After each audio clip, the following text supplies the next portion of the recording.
The courtroom air felt sterile, metallic, like a compartment before breach. Metals lined Taylor Montgomery's uniform, 20 years of impeccable service reduced to cold fabric under fluorescent light. Across from her, Officer Harry Stewart stood rigid, voice sharp, controlled, carving accusations into the silence. "Corruption at the command level," he declared. A faint tick pulsed near his eye. Taylor didn't move. Her jaw remained set, breath slow, fingers resting against the polished table as cameras recorded her public dismantling. Around them, uniforms shifted. No one spoke. Reputation bled quietly. The gavel struck once. Then the rear doors opened. Boot steps, measured, synchronized. Naval special warfare. No announcement, no hesitation. A classified folder slid across the prosecution's table with surgical precision. Stewart's confidence fractured, just slightly. "Sir, you'll want to read that." Paper turned. Color drained. The silence thickened. The accusation had been a weapon. The evidence was a detonation. And as the truth surfaced, it became clear this wasn't about one officer's fall. It was about a fault line running beneath the entire SEAL community. And someone had just triggered it. 20 years of service had distilled Taylor Montgomery into something precise and unyielding. The trident she had earned at Bud S was not visible on her dress uniform that morning. Yet its weight seemed present in the rigid line of her spine as she sat at the defense table. Her hands rested flat against the polished wood, fingers relaxed, palms steady, as if awaiting the signal to move on a target. The courtroom was climate-controlled, sterile, the recycled air carrying the faint scent of paper and brass polish. Above the bench, the SEAL of the Department of the Navy watched without expression. Officer Harry Stewart rose from the prosecution table with deliberate calm. His service ribbons were aligned with mathematical precision, his posture projecting procedural authority. When he began to speak, his voice carried easily through the chamber, measured, resonant, sharpened by rehearsal. He invoked violations of trust under the Uniform Code of Military Justice, referenced procurement protocols, classified handling procedures, and the chain of custody discrepancies that allegedly traced back to Taylor's command. Each phrase was delivered like a round placed carefully into a chamber. Taylor did not look at him. Her gaze remained fixed just above the judge's shoulder, pupils steady, breathing regulated in 4-count cycles learned in the surf at Coronado. Inhale, hold, exhale, hold. The technique suppressed the sympathetic surge that threatened to tighten her throat. A muscle in her jaw flexed once, then stilled. Stewart approached the evidence display and produced a ledger sealed in a transparent sleeve. He held it between thumb and forefinger, allowing the overhead lights to reflect off the plastic. Offshore transfers, equipment manifests, digital authorizations bearing her credentials. He spoke of mercenary greed and breach of fiduciary duty, his diction clinical, almost antiseptic. A faint crease formed at the corner of his mouth, not quite a smile, but something close to satisfaction. A murmur rippled through the gallery. Senior officers shifted in their seats. One captain leaned toward another, whispering behind a gloved hand. The scrape of a shoe against marble echoed longer than it should have. Taylor felt the shift in the room the way she once felt atmospheric pressure before a sandstorm in Hellman's Settle, inevitable. Her pulse remained controlled, though the skin at the back of her neck prickled beneath the collar. Stewart turned a page with a crisp snap. He referenced secure terminals, access logs, encrypted drives removed from a controlled vault. He described the alleged siphoning of sensitive tactical equipment as if reciting a training manual. When he spoke her name, Commander Montgomery, he did so without inflection, stripping it of history. Taylor's right hand curled slightly, knuckles whitening for a fraction of a second before she forced them to ease. The scars along her forearm, thin, pale reminders of earlier deployments, caught the light as she shifted. She did not wipe the sudden dryness from her lips. She did not lower her eyes. To the observers, she appeared carved from stone. They did not see the memory surfacing behind her steady expression. Teammates lost, nights spent on Overwatch, the metallic taste of adrenaline before breach. Those memories stood behind her now, silent and immovable. Stewart reached the apex of his opening statement, voice rising just enough to carry accusation into certainty. He positioned the ledger on the prosecution table with finality, palms flattening against its surface as if sealing the narrative in place. The air in the courtroom tightened. The judge's pen paused above his legal pad. Somewhere near the back, a chair leg dragged against the floor. Taylor remained motionless, her breathing precise, eyes forward, absorbing the dismantling of a reputation built across 2 decades. She did not interrupt. She did not object. She waited. The courtroom doors opened with controlled force, not slammed, but pushed with purpose. 4 men in dress blues entered in measured cadence, their shoes striking the marble in synchronized rhythm. Rows of ribbons and warfare devices caught the overhead light without ostentation. They did not scan the gallery. They did not acknowledge the bench. Their formation tightened instinctively as they advanced toward the well. The lead was a Master Chief Petty Officer, broad-shouldered, posture locked with the quiet precision of a man who had spent decades under scrutiny and gunfire alike. His eyes fixed on Officer Harry Stewart before he came to a halt. He did not blink. He did not incline his head toward the judge. His focus remained on the prosecutor. For a fraction of a second, Stewart's expression shifted. The faint upward curve at the corner of his mouth faltered, flattening into a thin line. A muscle beneath his left eye twitched once before stilling. He straightened his jacket as if resetting his composure, fingertips brushing imaginary lint from the fabric.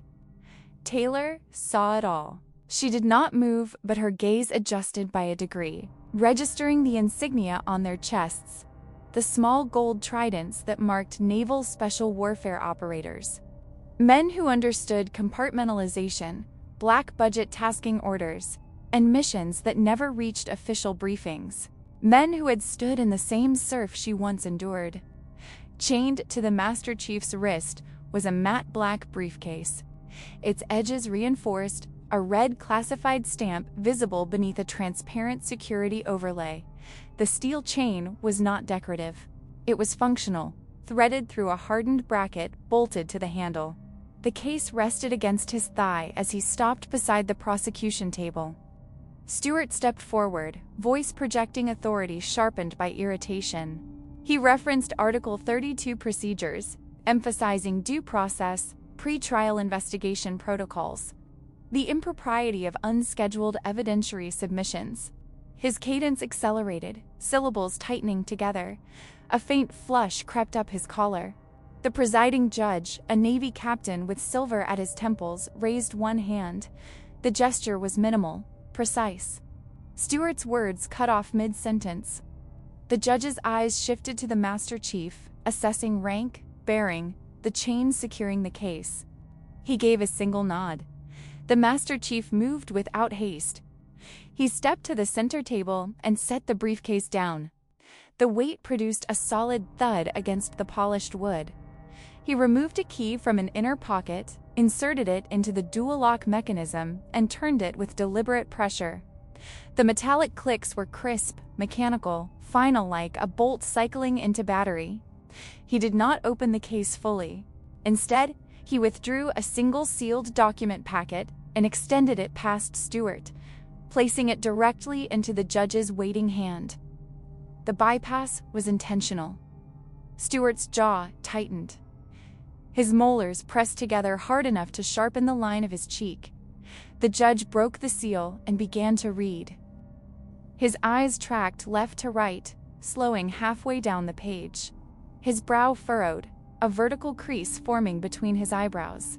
He lifted his gaze first to Stewart, holding it there for several seconds, then shifted to Taylor. The air in the room felt compressed as though oxygen had thinned. Stewart's breathing changed. His chest rose higher with each inhale, fabric pulling taut across his ribcage. One hand slid to the edge of the table, fingers gripping the wood until the knuckles blanched pale. His other hand hovered near his side, thumb rubbing repeatedly against the seam of his trousers. The 4 NSW operators remained immobile behind the Master Chief, eyes forward, expressions neutral. They stood like sentries at a breach point, waiting for instruction. Taylor kept her posture aligned, shoulders square, chin level. Only the faint narrowing of her eyes betrayed calculation. She watched the judge's expression evolve, confusion giving way to comprehension, then something harder. No one spoke. The hum of the ventilation system became audible in the silence. A bead of perspiration formed at Stewart's temple and traced a slow line downward, disappearing beneath his collar. The judge lowered the document with measured care, fingertips flattening the page against the bench as if anchoring it in place. His gaze remained steady, directed at the prosecutor. The judge's eyes rested on Taylor for a brief, unguarded second. The severity in his expression eased, almost imperceptibly, before discipline returned and sealed it away. When he spoke, his voice carried the clipped authority of a line officer accustomed to command at sea. This courtroom will be cleared of all personnel lacking top-secret clearance. Immediately. The order moved through the chamber like a pressure wave. Chairs scraped across marble. Civilians exchanged uncertain glances. A lieutenant in the third row hesitated, then gathered his cover and stepped toward the aisle. The master-at-arms at the door began verifying credentials with quiet efficiency, guiding individuals out with controlled gestures. The murmur that followed was subdued, confused, quickly swallowed by the weight of protocol. Taylor remained seated, hands aligned with the edge of the defense table. She watched the room empty without turning her head, tracking motion through peripheral vision alone. Her breathing remained measured, diaphragm steady, shoulders unmoving. Across from her, Stewart did not sit. His fingers curled over the lip of the mahogany table, tendons standing out beneath pale skin. The faint sheen at his temple had spread downward along his jawline. His gaze flicked toward the sealed briefcase and back to the judge, then to the Master Chief, calculating distances that no longer mattered. The doors closed with a muted thud. Locks engaged. The gallery lights dimmed slightly as the space contracted into a secure environment. Only those read into compartmented programs remained. The judge, Taylor, Stewart, the 4 NSW operators, and the Master Chief at the center table. Silence settled. The Master Chief stepped forward, boots stopping precisely 1 pace behind the prosecution line. He did not reach for a microphone. When he spoke, his voice carried without amplification, low, textured. Shaped by years of issuing commands over rotor wash and suppressive fire. The equipment Commander Montgomery is accused of misappropriating was deployed under lawful tasking authority. He paused only long enough to ensure the words landed. It was utilized in a black budget operation under Special Access Program designation. The operational brief was compartmented. Need to know, restricted. Even the Judge Advocate General's course was not read in. The judge's pen hovered above his pad, then lowered slowly. His eyes remained fixed on the Master Chief, absorbing each clause. Taylor felt a subtle release in her chest, not relief, but confirmation. Her gaze shifted to a neutral point on the far wall, posture unchanged. Stewart's hand began moving against his thigh. Tap, tap, tap. The rhythm was inconsistent, accelerating, then halting when he seemed to notice it. He forced his palm flat against the fabric of his trousers, but within seconds the motion resumed, smaller now, confined to his index finger. That information was not disclosed during discovery, he said, the words emerging tighter than before. If such a program exists, the prosecution has not been properly notified under. The Master Chief opened a folder and turned a page with deliberate calm. The sound of paper sliding against paper was sharp in the enclosed room. The existence of the operation was not disclosed because it was never within your purview, he replied. He placed a series of printed logs on the evidence table. Columns of alphanumeric strings, timestamps, terminal IDs, encryption headers marked with clearance caveats. These communications, he continued, did not originate from Commander Montgomery's secured terminal. Stewart's jaw clenched. A pulse flickered at the base of his throat. They originated from a terminal registered to your star witness. The words hung in the air, precise and unembellished. Taylor's eyes shifted, finally settling on Stewart. She did not narrow them. She did not blink. She observed. Stewart leaned forward abruptly, scanning the documents from where he stood. His breathing had grown audible, air moving through partially parted lips. His shoulders, once squared in prosecutorial certainty, had begun to slope. The foundation of his case was no longer solid. It was fragmenting line by line across the polished surface of the courtroom table. The judge folded his hands, fingers interlaced, gaze steady. "Proceed," he said quietly. The Master Chief connected a secured data device to the courtroom's classified display terminal. The monitor flickered once before stabilizing, its screen filling with cascading logs timestamps in Zulu, IP traces, authentication keys, and encrypted session identifiers. The font was stark, clinical. There was no commentary, only data. A cursor moved across the screen under the Master Chief's steady hand. He expanded a folder marked with compartmented access restrictions. Lines of metadata populated the display, mapping a sequence of transmissions that diverged sharply from Taylor's assigned terminal ID. Each digital signature carried a unique hash value. Each hash traced back to a server registered under a private allocation. The visual trail did not drift toward Taylor. It moved with mechanical certainty in another direction. "Source terminal verification," the Master Chief said, his tone even. He enlarged the final node in the chain. The identifier resolved into a registered private server, Harry Stewart's. For a moment, no one spoke. The low hum of the display system seemed louder against the stillness. Stewart stared at the screen. The color drained from his face gradually, beginning at the edges of his lips before spreading upward. The crisp white of his uniform accentuated the gray undertones settling into his skin. His jaw worked as if forming words that refused to organize. "That data is privileged," he said finally, but the force that had once sharpened his voice was absent. "If you obtained it without proper authorization, it is inadmissible under evidentiary standards governing classified material." The Master Chief reached into the briefcase without breaking eye contact. He withdrew a single document, its header bearing the seal of the Foreign Intelligence Surveillance Court. The judge accepted it, scanning the authorization language, the signatures, the docket number. His expression did not change, but his grip on the paper tightened slightly at the corners. "Lawfully obtained," the Master Chief stated. On the screen, financial records replaced the transmission logs.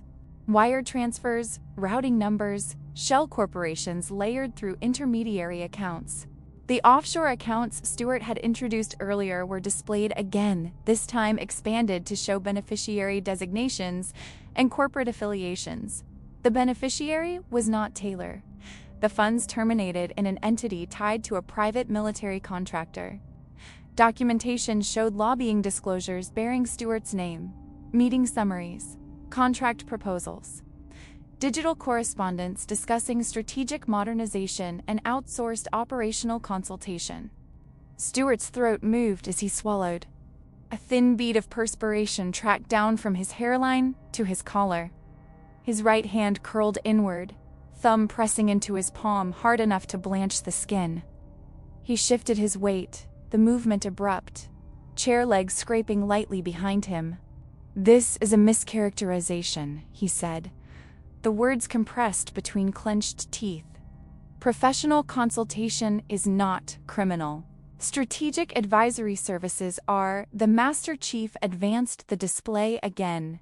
Audio transcripts appeared, excerpts from encrypted exchanges.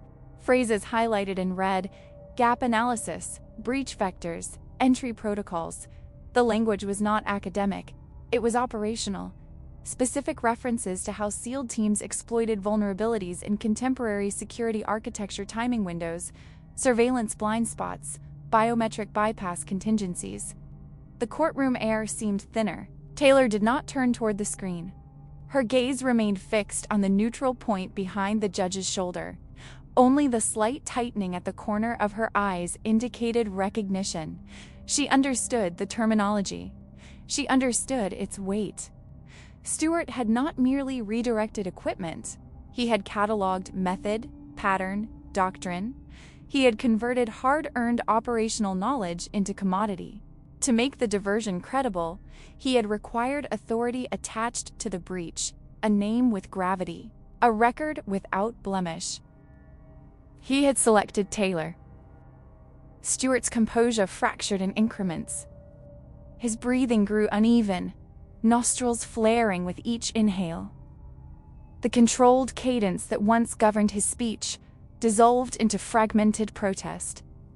"You cannot prove intent," he said. "There is no evidence that." The Master Chief stepped aside, allowing the final document to fill the screen. Authorization requests submitted under Stewart's credentials, cross-referenced with the false procurement discrepancies attributed to Taylor's command. The alignment was exact. The judge lowered his gaze from the display and regarded Stewart directly. His expression had hardened into something devoid of ambiguity. Taylor remained silent. The screen shifted again, columns of data rearranging into a broader architecture. What had first appeared as isolated transmissions now revealed connective threads, cross-referenced procurement adjustments, internal routing approvals, staggered authorization codes that align too cleanly to be coincidence. The Master Chief zoomed out, exposing a lattice of names and clearance identifiers embedded within the command structure. These entries, he said evenly, correspond to officers assigned to administrative and acquisition oversight billets. Highlighted markers appeared beside several mid-level supervisory roles.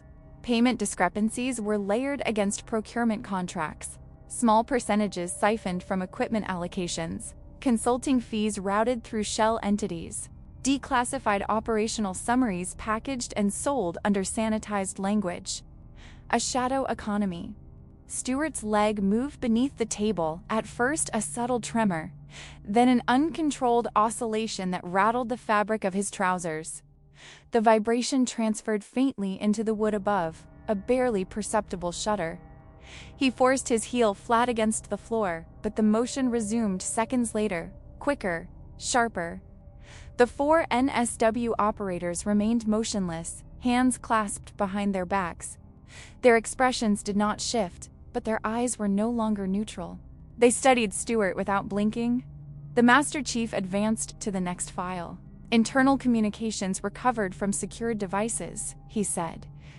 Encrypted messages appeared on the display, usernames masked under operational pseudonyms, references to streamlining overhead, reallocating surplus, monetizing redundancy, language that framed extraction as efficiency. These individuals referred to themselves as ghost officers, the Master Chief continued. Personnel positioned within procurement and logistics channels. The judge's jaw tightened as he read. His forearms came to rest on the bench, fingers interlaced, thumbs pressing together until the knuckles whitened. Taylor absorbed the information without outward reaction. Only the faint narrowing of her eyes suggested recognition. During her last deployment in the Middle East, she had flagged a discrepancy equipment logged as delayed that had already been cleared through customs. A logistical anomaly. She had elevated the question through proper channels, requesting clarification. The response had been procedural, dismissive, closed. On the screen, a timeline aligned with that inquiry. Within days of her request, the financial diversions increased. Internal chatter referenced containment. One message included a notation, Montgomery asking questions. Stewart's breathing had grown uneven. His lips parted slightly as he watched the progression. His gaze moved across the faces in the room, searching. The Master Chief met his eyes without expression. The NSW operators returned nothing. The final file opened. An audio transcript populated the lower half of the screen. The recording quality was clean, date-stamped, authenticated through digital signature verification. The judge leaned forward, his posture shifting almost imperceptibly. Stewart's voice filled the room from the embedded speaker, stripped of courtroom projection, raw and conversational. Neutralize her influence before she escalates to the Inspector General. The words lingered in the air after the playback ended. Stewart's fingers tightened around the edge of the table. The skin across his knuckles stretched taut and pale. Context, he said, but the word fractured midway through. The judge's gaze did not waver. His voice, when he spoke, was low and controlled. Do you have an explanation for the digital signatures recovered from your personal laptop? The question hung without embellishment. Taylor remained seated, spine straight, hands steady on the table. The institution she had served was being dissected in real time. Procedures meant to safeguard integrity had been exploited by those entrusted to enforce them. The betrayal extended beyond her name. It cut into structure, doctrine, trust. Stewart opened his mouth, closed it again. A pulse throbbed visibly at his temple. The silence that followed was heavier than any accusation. The silence fractured. Stewart pushed back from the table so abruptly that his chair scraped across the marble floor, the sound sharp and abrasive in the enclosed courtroom. He rose to his feet, shoulders rigid, fingers splayed against the polished wood as if steadying himself against recoil. "This is institutional resistance," he said, voice elevated now, the restraint gone. "You're clinging to an obsolete operational model." The judge did not interrupt. Stewart stepped away from the table, one hand gesturing toward the display screen still filled with logs and transcripts. A faint tremor traveled through his extended fingers. "The current structure is unsustainable," he continued. "Tier 1 assets operating under Cold War doctrine, constrained by bureaucratic drag. I was streamlining, creating efficiency, leveraging private sector capability where the uniformed services refused to adapt." His breathing shortened between sentences. The flush had returned to his face, spreading across his cheekbones. A bead of perspiration slid down his temple unchecked. "The old ways are dead," he said, jaw tightening. "Privatized warfare is the future. Strategic outsourcing. Flexible response models. You can't win modern conflicts with nostalgia." The 4 NSW operators remained immobile behind the Master Chief, their eyes steady. No one responded to the rhetoric. Taylor turned her head. The movement was unhurried, deliberate. Her gaze settled on Stewart fully for the first time since the proceedings began. There was no anger in her expression, no visible contempt, only a measured stillness that held. Stewart met her eyes mid-sentence. His voice faltered, the next word catching briefly in his throat. Taylor reached into the inner pocket of her uniform jacket. The motion was controlled, almost ritualistic. She withdrew a small object and placed it on the table between them. A challenge coin. The metal was worn along its edges, the embossed insignia softened by years of handling. It caught the overhead light faintly as it settled against the wood with a muted click. The surface bore the emblem of a unit that had deployed to Ramadi, a deployment from which not everyone had returned. Taylor's fingers rested on the coin for a moment before withdrawing. Her hand returned to its original position at the table's edge. She did not speak. The courtroom air felt compressed, as if sound itself had been reduced to a narrower channel. Stewart's gaze dropped involuntarily to the coin, his lips parted slightly. The rhetoric that had filled the room seconds earlier dissipated. His shoulders lowered by a fraction, tension shifting into something less controlled. The Master Chief stepped forward. In his hand was a second folder, thicker than the first. He placed it before the judge with the same measured precision he had shown throughout. "No flourish, no commentary. This is a status update," he said. The judge opened the folder. Inside were operational briefs stamped with time codes no more than hours old, satellite coordinates, arrest confirmations, photographic stills of detainments executed under federal authority. Simultaneous direct action operations were initiated upon judicial authorization, the Master Chief continued. 3 states. All subjects identified in the financial and communication logs have been secured. Stewart's head lifted slowly. The color drained again from his face, but this time it did not return. His hands, once animated, now hung at his sides. One finger twitched against the seam of his trousers. "You had no authority," he said, but the words lacked force.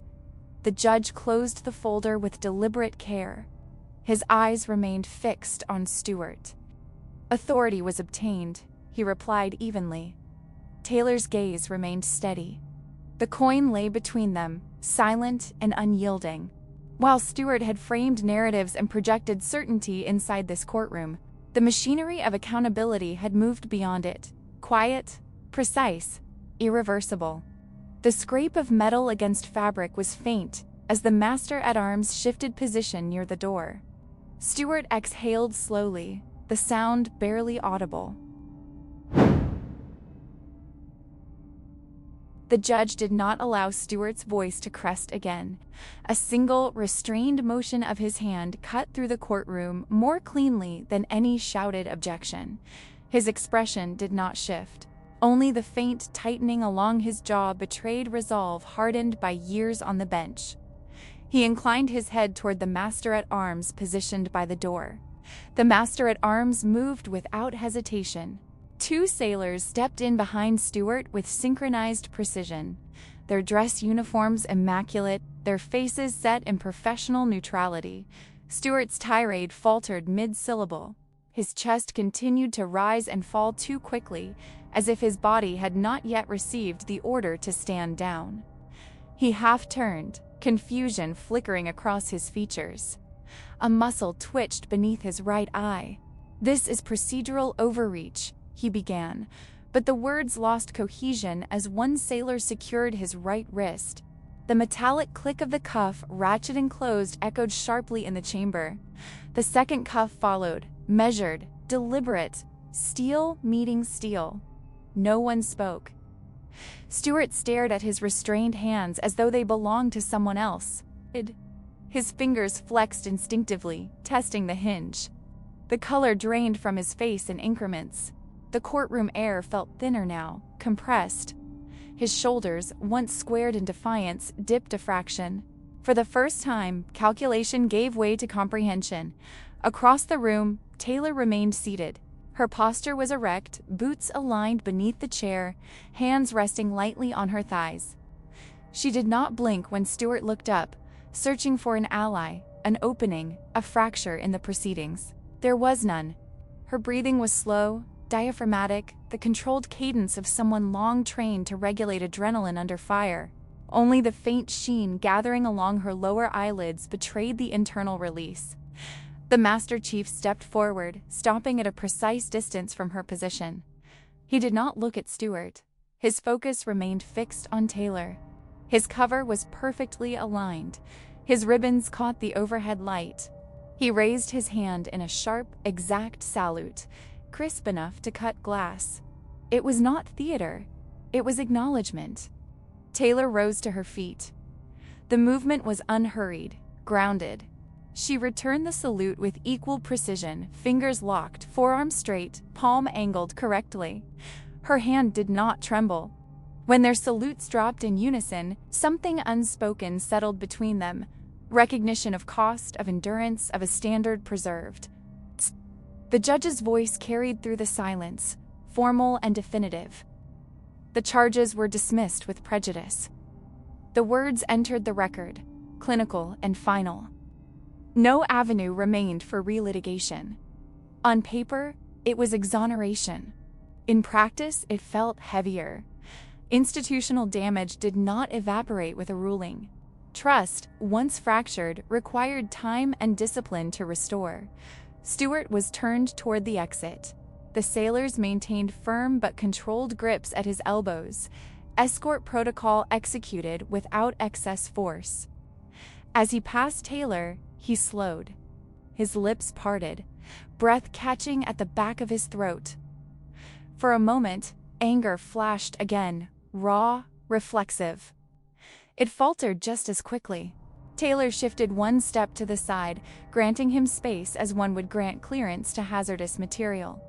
No hostility marked her face, no triumph, only distance. Her gaze remained forward, beyond him, beyond the courtroom. He searched her expression for something, vindication denied, perhaps, or condemnation. He found neither. The absence unsettled him more than accusation ever could. The sailors resumed their pace, guiding him through the doorway. The hinges gave a muted groan as the door opened and closed. The chamber remained still long after the footsteps faded. Taylor exhaled slowly through her nose, shoulders steady. The battle for reputation, for the integrity of the unit, had not been won with noise. It had been won with evidence, restraint, and adherence to a code that did not bend for profit. She did not look back. The courtroom had emptied with the slow efficiency of a secured perimeter being cleared. The echo of footsteps faded into the corridor beyond, leaving behind the sterile quiet of polished wood and federal insignia. Taylor remained standing where she had returned the salute, shoulders squared, chin level. The Master Chief approached her without ceremony. He stopped within arm's reach. Up close, the fine lines at the corners of his eyes were more pronounced, etched by years of operational strain and command decisions rendered under imperfect intelligence. His voice was low, measured, meant for her alone. "Your command is restored." The words did not register on her face. Only a subtle tightening along her jaw acknowledged receipt. She absorbed it the way she would absorb a fragmentary order without outward reaction, committing it to internal structure. "There's more," he added, a faint pause. Not hesitation. "Wait. The Navy is initiating a full-spectrum internal investigation. Every ghost officer, every falsified billet, every compromised channel." His gaze did not waver. They need someone to lead it. Taylor's eyes shifted slightly, focusing on a fixed point past his shoulder, as if aligning a sight picture. Her breathing remained controlled, but the muscles along her neck flexed under the collar of her service uniform. "They need a quiet professional," he said. "Someone who understands what the Trident costs." For a fraction of a second, something moved behind her eyes, fatigue, perhaps, or the memory of it. Long deployments, closed-door briefings, names etched onto stone. She gave a single nod. No flourish. Acceptance without negotiation. The Master Chief studied her a moment longer, then inclined his head. No contract was signed, no oath repeated. The understanding was operational and absolute. Outside, the California sun struck hard against the courthouse steps, bleaching the concrete in white light. Taylor pushed through the heavy doors and stepped into it without shielding her eyes. The brightness forced a brief narrowing of her gaze. Her pupils adjusted, recalibrating. A group of younger SEALs stood several yards from the entrance. They had formed no formation, yet their spacing reflected discipline ingrained by repetition. Their uniforms were crisp, boots aligned along the edge of the step as if by instinct. They had been waiting. Rumors had moved faster than official communication. They had seen the Naval Special Warfare Team enter. They had tracked the timeline in silence. Now they watched. When Taylor appeared, a visible shift moved through them. Spines straightened, chins lifted a degree. One of them swallowed, throat tightening before he steadied it. Another's hands, previously clasped behind his back, settled with firmer precision. There was no applause, no words. They gave her a nod, subtle, synchronized. Recognition without spectacle. Taylor paused at the top of the steps. She returned the nod once, evenly distributed across the group, not singling out any one face. Authority reasserted itself not through volume, but through presence. She descended the steps with measured strides. The scent of salt carried inland on a steady Pacific breeze, cool against the residual heat of the afternoon. She inhaled deeply. The air filled her lungs with a familiarity that bypassed thought and settled into muscle memory. The grinder, the coarse sand grinding into skin during endless evolutions. The metallic taste of cold surf during night swims. Hypothermia drills where shivering had to be mastered, not feared. She could almost hear the cadence of instructors cutting through the dark, demanding more from bodies already spent. She had been prepared to lose rank, reputation, career if that was the tariff required to shield the code. She had calculated that loss and accepted it. Now, standing beneath the open sky with her command restored and a new mandate placed squarely on her shoulders, the arithmetic felt different. The code had not been collateral. It had been armor. Her chest rose in a slow, controlled breath. The Pacific wind pressed against her uniform, tugging lightly at the fabric near her collar. Around her, the younger SEALs held their positions, watching without staring. Integrity had extracted its price in sleepless nights, public accusation, and isolation measured in weeks that felt longer than deployments. But it had also drawn a line that could not be erased. Taylor stepped forward into the sunlight, the investigation already assembling itself in her mind, targets, timelines, chain of command vulnerabilities. The purge would require precision, discretion, and endurance. She did not hesitate. 1 week later, Taylor stood alone inside the office that had once operated under Stewart's authority. The nameplate had already been replaced. The air still carried a faint trace of unfamiliar cologne embedded in the fabric of the chair. Sunlight filtered through the wide window, casting hard lines across the polished desk. She removed the vanity plaques one by one. Each frame came down with deliberate care. Her fingers gripped the edges firmly, knuckles blanching before she steadied the pressure. The screws gave a muted protest as she loosened them. Commendations for strategic innovation. Certificates of executive leadership. Glossy photographs taken under artificial lighting, smiles too wide to be unguarded. She stacked them face down on the floor without comment. From a plain portfolio case, she withdrew a single framed photograph. The glass bore faint scratches near the corner. Inside it, her original Bud S class stood shoulder to shoulder on the grinder. Uniforms soaked, faces hollowed by sleep deprivation and salt water. No one was smiling. No one needed to. She mounted the frame at eye level behind the desk, centered, aligned. The office changed temperature. On the desk, a classified folder lay open. The internal investigation had advanced quickly. 3 additional officers had been detained for questioning under formal inquiry protocols.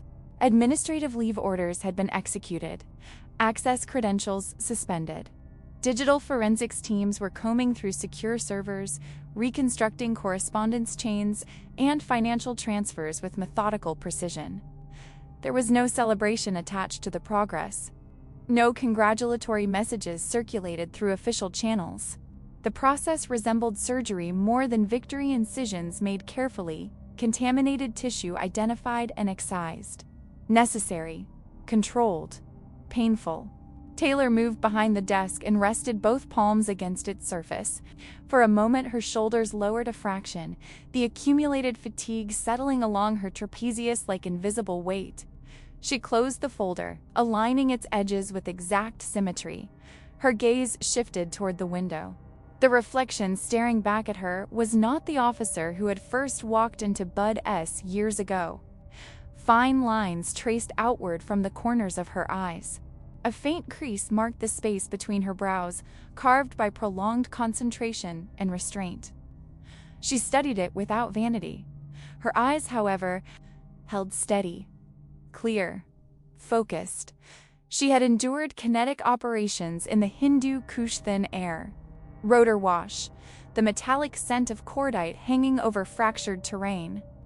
She had navigated interagency briefings in Washington, where language could wound more precisely than shrapnel. In both arenas, hesitation carried consequence. Men like Stewart relied on expansion, on acquisition, influence, amplification. Their confidence burned hot and fast, consuming everything within reach. She had watched it up close. She had felt its heat. But fire required fuel. Stone did not. A faint vibration cut through the stillness. The secure line on her desk illuminated with a coded identifier. She did not look away from her reflection immediately. One controlled inhale. One measured exhale. Then she reached for the receiver. Her grip was firm, thumb settling along the encrypted handset's ridge. "Taylor," she answered, voice level, resonance steady in her chest. The Admiral's request was direct. A briefing on the next operational phase of the purge. Timelines, chain of command implications, risk assessments. As he spoke, her free hand formed a loose fist against the desk, then relaxed. In her peripheral vision, the Bud S-class photo remained fixed behind her shoulder. "The next phase will prioritize command-level audits," she said, cross-referencing personnel assignments with procurement irregularities. "Will proceed compartmentalized to preserve operational integrity. No embellishment, no hesitation." Outside the window, the base moved through its routines, formations assembling, vehicles passing along marked routes. Order maintained through discipline, not spectacle. "The objective," she continued, "is containment without collateral degradation of mission readiness." A brief silence followed on the line, then acknowledgement. When she replaced the receiver, she did not sit. The hunt was ongoing. Networks rarely collapsed in a single sweep. They fragmented, adapted, attempted concealment. But for the first time in months, the vector had shifted. Taylor adjusted the frame of her Bud S-class by a millimeter, ensuring it remained perfectly level. Then she opened a new folder and began outlining the next series of detentions. Taylor Montgomery walked toward the shoreline at Coronado as the sun lowered itself into the Pacific. The sky streaked in muted bands of amber and steel blue. The air carried salt and cold moisture, settling against her skin with familiar weight. Her boots pressed into damp sand, leaving defined impressions that filled slowly at the edges. In the distance, the controlled chaos of Hell Week unfolded. The next class of SEAL candidates moved as a single, struggling mass beneath the supervision of unseen instructors. Their voices carried over the wind-hoarse, strained, raw from sleep deprivation and surf immersion. The cadence of shouted responses broke unevenly against the crashing waves. Somewhere beyond the berm, a whistle shrilled, sharp and corrective. Taylor stopped near the waterline. She clasped her hands behind her back, shoulders squared, chin slightly lowered as she observed. The candidates lifted inflatable boats overhead, arms trembling under cumulative muscular failure. One man's knee dipped toward the sand before locking again. Another adjusted his grip, jaw clenched so tightly the muscles fluttered along the side of his face. The Pacific surged forward, swallowing their boots, soaking uniforms already stiff with salt. Hypothermia protocols were calculated into the evolution. Core temperatures would be monitored. Medics stood by beyond the visible perimeter, watching for altered mental status, for the vacant stare that preceded collapse. Taylor's breathing remained slow, measured. She remembered the metallic taste of seawater during her own Hell Week, the way the cold had crept inward, bypassing skin and muscle to settle against bone. The internal negotiation that occurred in the quiet spaces between commands, one more repetition, one more hour, one more wave. Leadership had not been granted at graduation. It had been earned in moments where quitting would have been invisible, almost understandable. A candidate stumbled free of formation and was immediately corrected, repositioned without ceremony. No sympathy, no hostility, only standard. Taylor's eyes tracked the line. She studied posture, reaction time, the subtle delay in compliance that revealed fatigue pressing against discipline. Somewhere within that group stood future platoon commanders, breachers, medics, men who would one day hold authority over others in environments where hesitation translated into casualty reports. She knew the vulnerabilities that would stalk them later. Success, access, the quiet temptation to rationalize compromise as efficiency. She had seen how shortcuts presented themselves, not as corruption at first, but as convenience. Her jaw tightened briefly, then released. Stewart's downfall had not begun in a courtroom. It had begun in smaller decisions, unchallenged. She watched the candidates struggle beneath the boats and understood that integrity was conditioned the same way endurance was through repetition under stress. The trident did not protect itself. It required guardians who understood restraint as a form of strength. The sun lowered further, touching the horizon. The light thinned, casting elongated shadows across the sand. The candidates' shouts grew fainter as wind direction shifted.